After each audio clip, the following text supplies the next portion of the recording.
Hello everyone, welcome back to my channel and I hope that you're all doing very well. So in today's video we'll be discussing an autobiography of Helen Keller, that is the story of my life, जो कि इनकी writings का एक notable work है।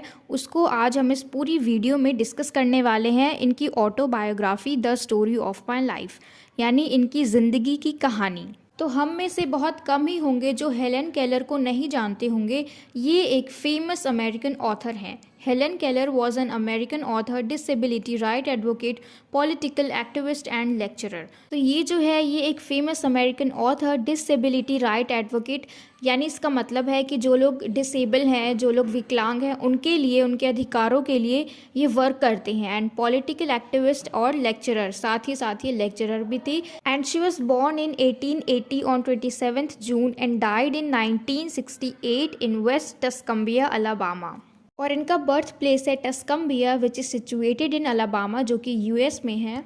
And she lost her sight and her hearing after a bout of illness when she was 19 months old.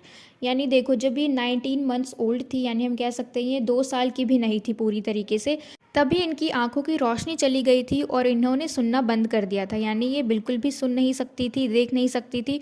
और उस वक्त सिर्फ ये 19 महीने की थी, यानी ये पूरे 2 साल की भी नहीं थी।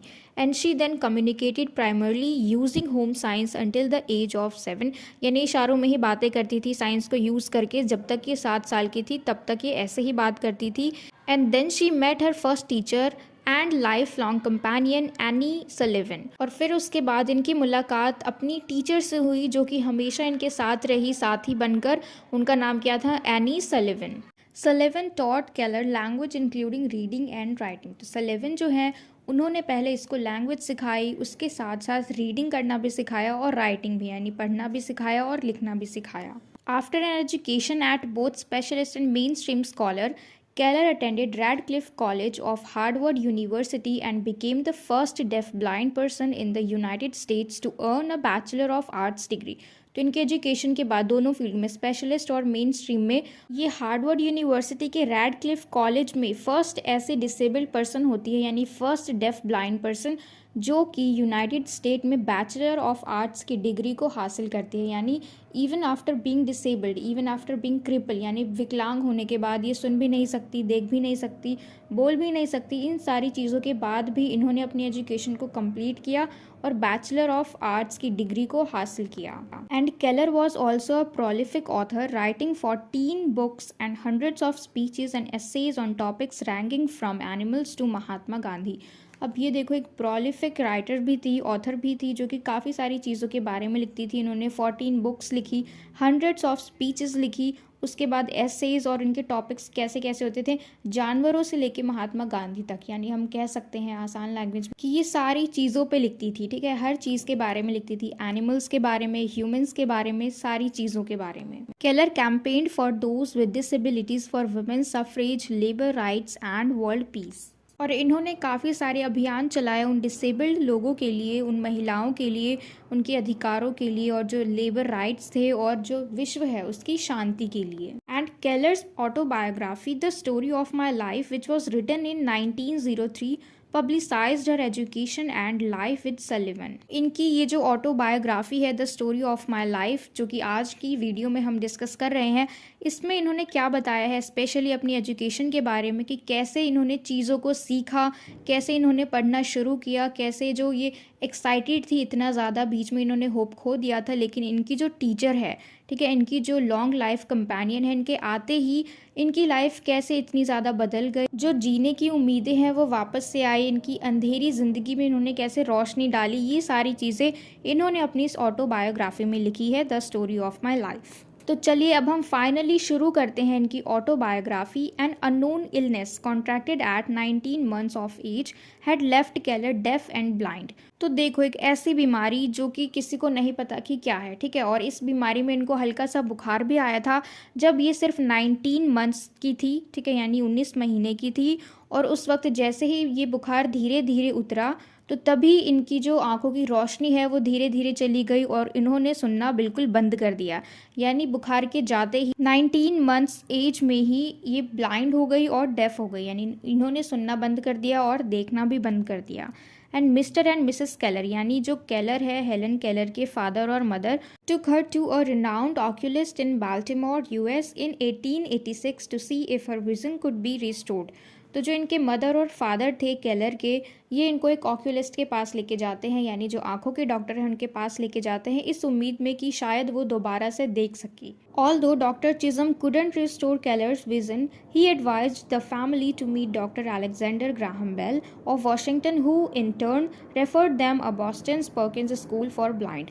अब देखो यहाँ पे क्या होता है, जब इनके पेरेंट्स जो हैं, जो केलर के पेरेंट्स हैं, ये इनको बाल्टीमोर में लेके जाते हैं, जो कि यूएस में है, एक ऑक्यूलिस्ट के पास। उनका नाम है डॉक्टर चिज़म, जो कि इसकी आंखों के बारे में कुछ नहीं कर सकते, और वो इनको एडवाइस देते हैं कि क्यों ना आप लोग डॉक्टर अलेक्जेंडर ग्राहम बेल के पास जाइए, जो कि वॉशिंगटन में रहते हैं। अब देखो यहाँ पे क्या होता है, जब ये लोग डॉक्टर अलेक्जेंडर के पास जाते हैं तो वो भी इनकी आंखों के लिए कुछ नहीं कर सके, और इन्होंने रेफ़र कर दिया इनको एक स्कूल जो कि ब्लाइंड के लिए है। और ये स्कूल कहाँ पे है? बॉस्टन्स पर्किंस स्कूल में है, जो कि अंधे बच्चों के लिए है। यानी उन्होंने सीधा इनको एक स्कूल रेफ़र कर दिया।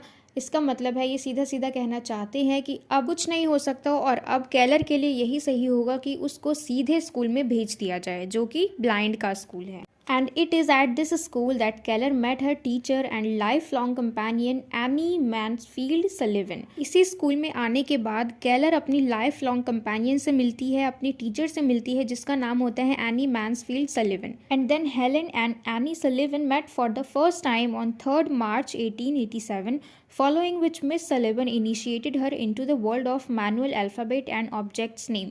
अब देखो इनकी पहली मुलाकात कब होती है? 3 मार्च को 1887 में। अब जैसे ही इन दोनों की मुलाकात होती है तो सलिवन जो है वो सबसे पहले इसको क्या सिखाती है? Manual alphabet. अब ये ऐसे अल्फ़ाबेट होते हैं जो कि फिंगर के थ्रू हम इशारों से समझाते हैं, जो कि स्पेशली डेफ लोगों के लिए होता है, और फिंगर के थ्रू हाथों पे टच करा के इनको ये सारे अल्फ़ाबेट सिखाए जाते हैं। और इसी के साथ साथ अब उन्होंने उसको ऑब्जेक्ट्स नेम भी बताना शुरू कर दिया है। यानी अब जो हेलन है इसकी ज़िंदगी में कुछ नया होना शुरू हो जाता है जैसे ही ये मिस सलिवन इसकी ज़िंदगी में आती है, क्योंकि अब उन्होंने इसको मैनुअल अल्फ़ाबेट सिखाना शुरू कर दिया। उसके बाद ऑब्जेक्ट्स नेम, जो चीज़ें होती है काफ़ी सारी, उनके नाम धीरे धीरे सिखाना शुरू कर दिया। And during one such lessons, Miss Sullivan attempted to explain the difference between mug and water। तो ऐसे ही काफ़ी सारी चीज़ें सिखाते सिखाते इन्होंने एक और चीज़ को एक्सप्लेन किया, जो कि था difference between mug and water, यानी पानी और जो मग होता है उसमें क्या डिफरेंस होता है, ये चीज़ सिखानी शुरू की। And failing to understand which young Keller threw her new doll upon the floor, breaking it into fragments।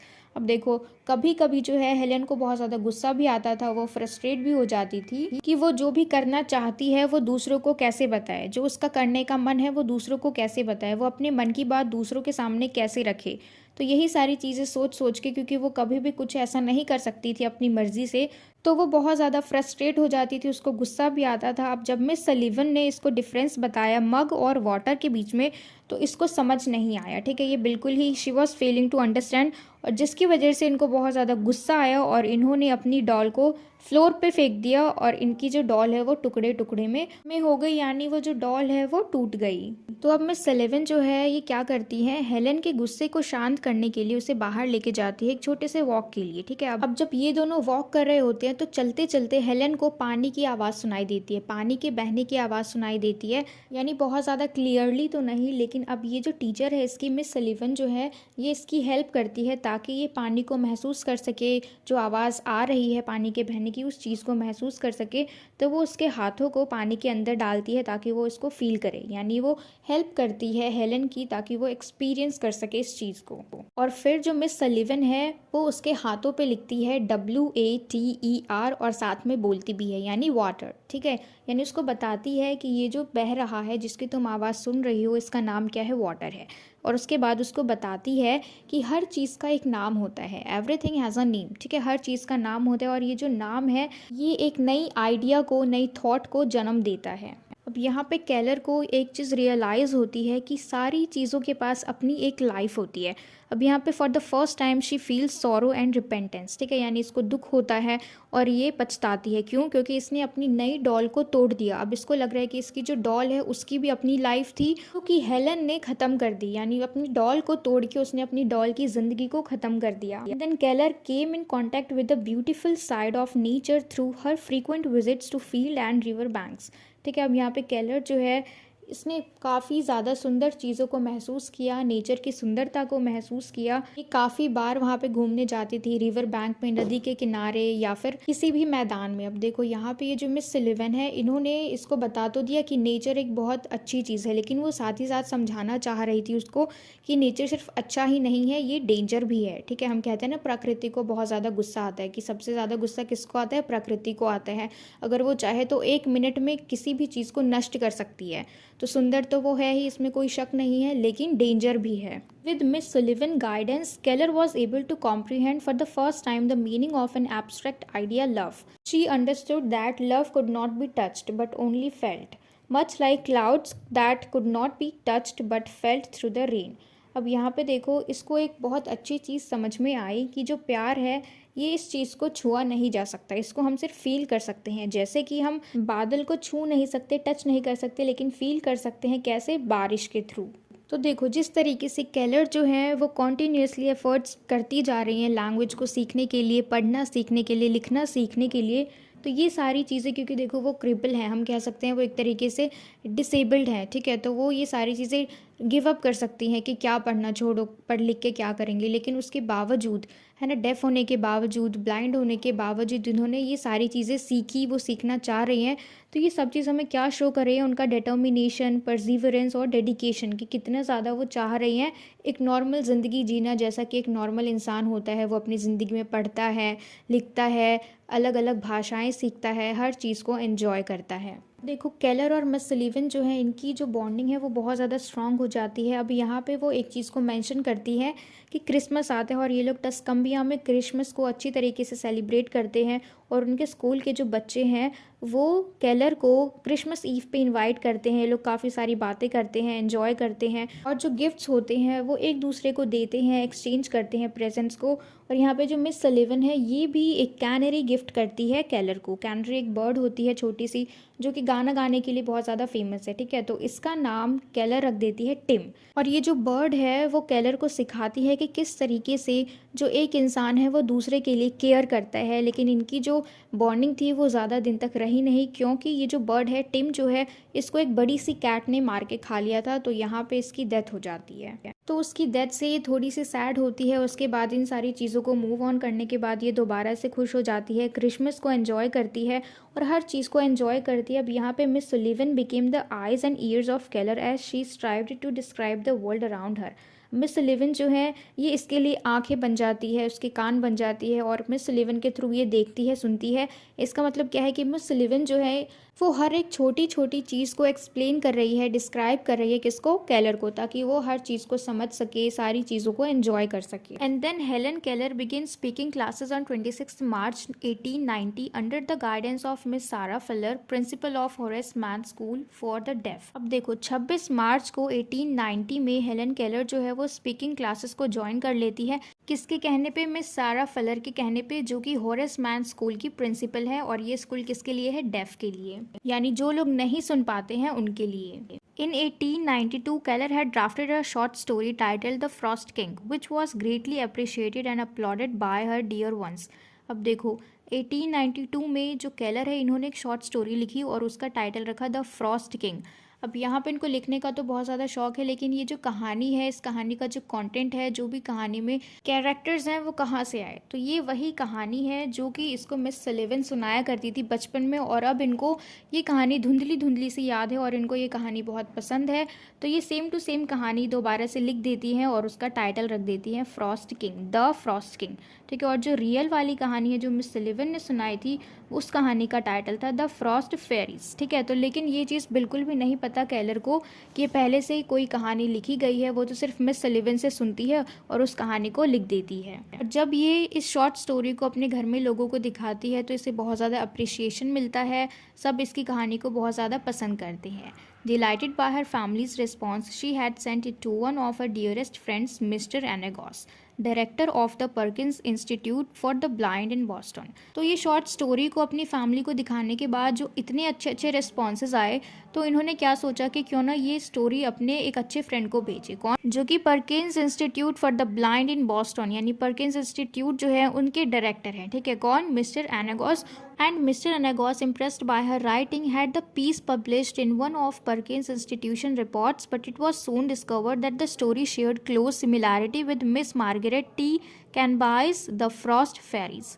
अब देखो, इनको बहुत अच्छी लगी जो कहानी केलर ने लिखी थी, तो क्योंकि इनको बहुत अच्छी लगी तो इन्होंने क्या किया, पर्किंस इंस्टीट्यूट में इन्होंने इस पूरी स्टोरी को पब्लिश होने के लिए भेज दिया। लेकिन जल्द ही ये बात सामने आ गई, ये स्टोरी जो है ये बिल्कुल सेम है जो कि मिस मार्गरेट ने लिखी है। उनकी स्टोरी कौन सी थी, द फ्रॉस्ट फेरीज, और इन्होंने ये जो स्टोरी भेजी है केलर की लिखी हुई, ये स्टोरी है द फ्रॉस्ट किंग, और ये दोनों स्टोरी जो है ये बिल्कुल सेम है। तो अब जो केलर है उसके ऊपर इल्ज़ाम लग जाता है, उसके ऊपर एलिगेशन लग जाता है कि हेलन केलर ने इनकी कहानी को चोरी किया, इनके कंटेंट को चोरी किया और उनकी कहानी को सेम टू सेम लिख के और फिर इन्होंने दोबारा से इसको पब्लिश करवाने की कोशिश की। लेकिन बाद में फिर पता लग गया मिस्टर एनागॉस को कि जो केलर है वो बहुत ज़्यादा इनोसेंट है और उसे इस कहानी के बारे में बिल्कुल भी नहीं पता था, क्योंकि उसने ये कहानी मिस सलीवन से सुनी थी और उसको कुछ भी नहीं पता था कि ये पहले से कहानी कहीं पर लिखी गई है। तो ये इंसिडेंट होने के बाद जो केलर है ये बहुत ज़्यादा ट्रॉमेटाइज्ड हो जाती है।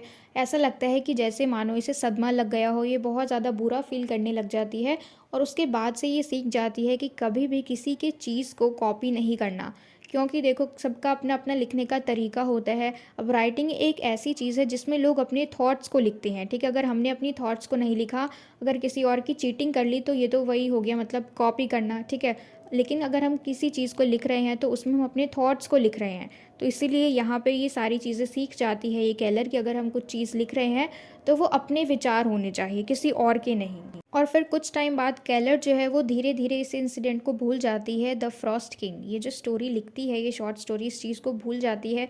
उसके बाद टाइम बीतता है और फिर जो केलर है ये एक ट्रिप पे जाती है जो कि वॉशिंगटन में है। अब यहाँ पे ये घूमने जाती है, काफ़ी सारी चीज़ों को देखती है, एंजॉय करती है।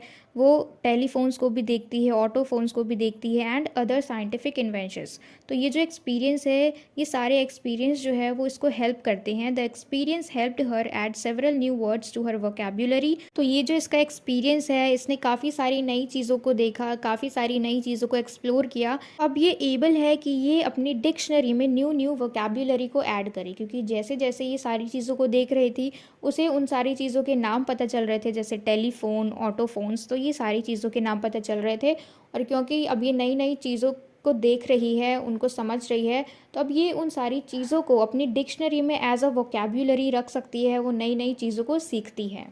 तो ये थी हमारी autobiography of Helen Keller, that is the story of my life. इसमें इन्होंने अच्छी तरीके से बताया कि किस तरीके से ये बचपन में बीमार हो गई थी, अपनी आई साइट को खो दिया था, सुनने की शक्ति को खो दिया था, उसके बाद भी ये कैसे इतनी ज़्यादा एजुकेटेड हुई, इन्होंने बैचलर्स ऑफ आर्ट्स की डिग्री को गेन किया और कैसे अपने ही जैसे बाकी सारे लोगों की मदद की, और कैसे ये अमेरिकन ऑथर बनी, पॉलिटिकल एक्टिविस्ट बनी, लेक्चरर बनी, किस तरीके से इन्होंने कितना ज़्यादा हार्ड वर्क किया, इनका जो डिटर्मिनेशन था वो चीज़ हमने देखी। और ये सारी चीज़ें किसकी वजह से पॉसिबल हुई, मिस सलीवन की वजह से, जो कि उसकी टीचर थी और एक लाइफ लॉन्ग कंपेनियन भी थी, जो कि हर चीज़ में उसकी मदद करती थी। और मिस सलीवन की वजह से उनकी जो ज़िंदगी है वो ब्राइट हो गई, उनका जो सपना था वो पूरा हो गया कि उन्हें भी एक नॉर्मल इंसान की तरह ज़िंदगी को जीना है। तो आज की इस वीडियो में इतना ही, हमने इसको अच्छी तरीके से डिस्कस किया और मुझे पूरी उम्मीद है कि आपको हर चीज़ क्लियर हो गई हो। And if so then please let me know in the comment box if you like this video and share it with your friends as well so that they can get help from it. And don't forget to subscribe my channel. Until we meet in the next video, keep learning.